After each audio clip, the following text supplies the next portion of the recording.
والسابقون الأولون من المهاجرين والأنصار والذين اتبعوهم بإحسان رضي الله عنهم ورضوا عنه وأعد لهم جنات تجري تحتها الأنهار خالدين فيها أبدا ذلك الفوز العظيم.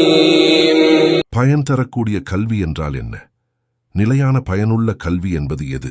கல்வி என்பது புத்தகங்களை வாசிப்பதும் மனப்பாடம் செய்வதும் பிறரிடம் பேசுவதும் கல்வியாகாது, பயனளிக்காது.